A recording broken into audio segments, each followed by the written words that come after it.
বিসমিল্লাহির রহমানির রহিম। আসসালামু আলাইকুম ভিউয়ার্স। আমার মা কিচেন অ্যান্ড ব্লগে আপনাদের সবাইকে স্বাগতম। চলে এলাম নতুন একটি দুর্দান্ত রেসিপি নিয়ে। আজকে আমি আপনাদের সাথে শেয়ার করব একদমই বাজারের পাকা পাকা আম দিয়ে কিভাবে দুর্দান্ত স্বাদের আইসক্রিম তৈরি করা হয় এই রেসিপিটি। তো আপনারা রেসিপিটি দেখার জন্য আপনারা আমার সাথেই থাকুন, দেখতেই থাকুন।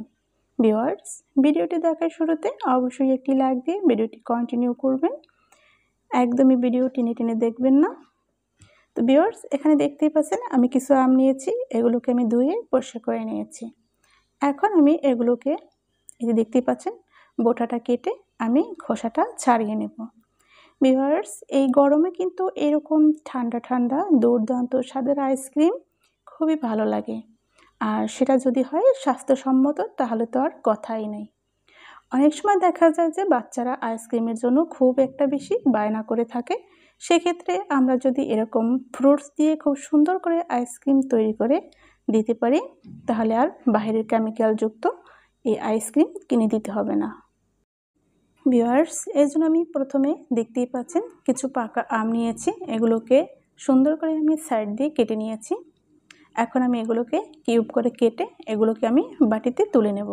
তবে আইসক্রিম তৈরি করার জন্য এরকমই খুব সুন্দর পাকা আম নিয়ে নিতে হবে, একদমই ফ্রেশ। ভিউয়ার্স, এটা কিন্তু আমরা ছোট বড় সকলেই পছন্দ করে থাকি এবং এই গরমে কিন্তু আইসক্রিমের খুব বেশি একদম চাহিদা হয়। তো সেক্ষেত্রে এটা কিন্তু আমরা বাসায় তৈরি করতে পারি। তো আইসক্রিমটা তৈরি করার জন্য আমি একটি মিক্সিং বলে দেখতেই পাচ্ছেন আমগুলো তুলে নিয়েছি। এখন আমি অ্যাড করে দেব 2 চামচ পরিমাণে চিনি, 4 চামচে ঠিক 2 চামচ পরিমাণ, কারণ আমটা পাকা এবং মিষ্টি। যদি আপনারা চান তবে একটু মিষ্টিটা বাড়িয়ে কমিয়ে দিতে পারেন। এখন আমি অ্যাড করে দিচ্ছি 2 চামচ পরিমাণে ডিপ্লোমা গুঁড়ো দুধ। আপনারা যে কোনো ব্র্যান্ডের গুঁড়ো দুধ ব্যবহার করতে পারেন, কিংবা সেক্ষেত্রে কিছুটা লিকুইড দুধও ব্যবহার করতে পারেন। আমি মিষ্টিটা ব্যালেন্স করার জন্য হালকা একটু স্বাদের জন্য লবণ নিয়ে নিয়েছি, আপনারা এটা স্কিপ করে নিতে পারবেন। তো ভিউয়ার্স, আমার সম্পূর্ণ উপকরণগুলো দেওয়া হয়ে গিয়েছে। এখন এটাকে আমি ভালো করে মিক্সড করে নেব। দেখতেই পাচ্ছেন আমি এটাকে চেপে চেপে একদমই রসটা বের করে নেব। চাইলে আপনারা ব্লেন্ডারে করতে পারেন। ভিউয়ার্স, দেখতেই পাচ্ছেন ফ্রেশ একদম জুসটা কিন্তু বের হয়ে আসতেছে। আমরা যদি একটু চেষ্টা করি তবে কিন্তু বাসায় একদম ফ্রেশ এইরকম অনেক খাবারই তৈরি করে নিতে পারি। এর জন্য বাইরের এই কেমিক্যালযুক্ত খাবার কিংবা অস্বাস্থ্যকর খাবার কিনে খেতে হয় না। ভিউয়ার্স, পুরো রেসিপিটা দেখতে আমার সাথেই থাকুন। অবশ্যই একটি লাইক দিয়ে ভিডিওটি কন্টিনিউ করবেন, সবার মাঝে বেশি করে শেয়ার করে দিবেন। আর আপনারা যারা আমার চ্যানেলটি সাবস্ক্রাইব করেছেন তাদেরকে অসংখ্য ধন্যবাদ।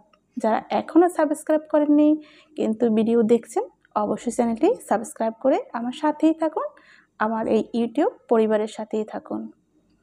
তো দেখতেই পাচ্ছেন আমটা কিন্তু একদমই খুব সুন্দরভাবে আমি মিহি করে নিয়েছি।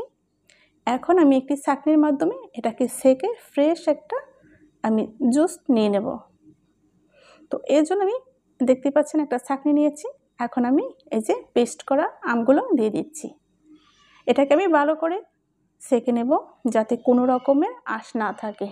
ভিউয়ার্স, এরকম ছাঁকনি দিয়ে কিন্তু অবশ্যই ভালো করে এই রসটা বের করে নেবেন এবং কাঠটা তুলে ফেলে দেবেন।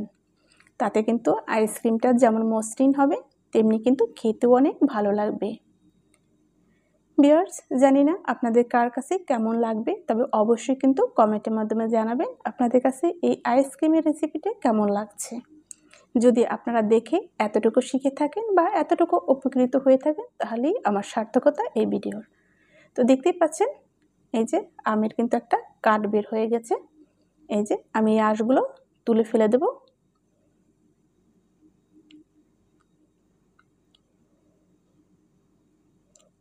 দেখতেই পাচ্ছেন একদম ফ্রেশ এই যে আমের একটা জুস বের হয়ে গিয়েছে।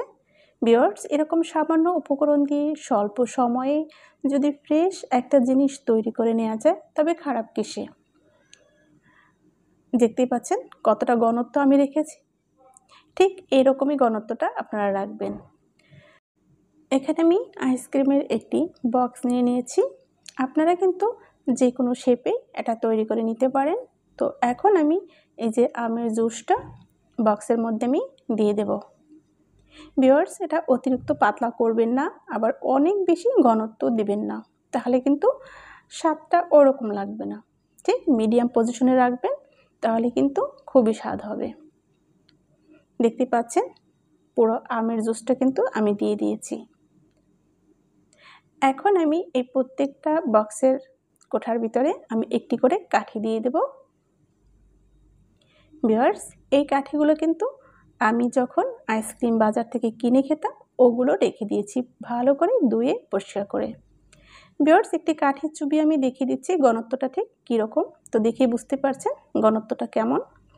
তো এখন আমি সম্পূর্ণ এই কাঠিগুলো দিয়ে দেব।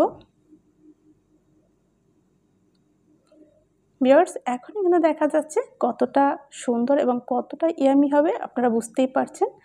এই বক্সটাকে আমি ডিপ ফ্রিজে রেখে দেব 4 থেকে 5 ঘন্টার জন্য। আপনারা চাইলে সারা রাতও রেখে দিতে পারেন। আমি আপনাদের মাঝে ফিরে আসব ঠিক 4 থেকে 5 ঘন্টা পরে। ভিউয়ার্স, আমি ফিরে আসলাম 5 ঘন্টা পরে। দেখতেই পাচ্ছেন একদমই কিন্তু জমে গিয়েছে, দেখে কিন্তু বোঝা যাচ্ছে অনেকটা সুন্দর হয়েছে। এই যে আমি আপনাদেরকে দেখিয়ে দিচ্ছি কতটা শক্ত হয়েছে, এই যে পড়ছে না, দেখতেই পাচ্ছেন।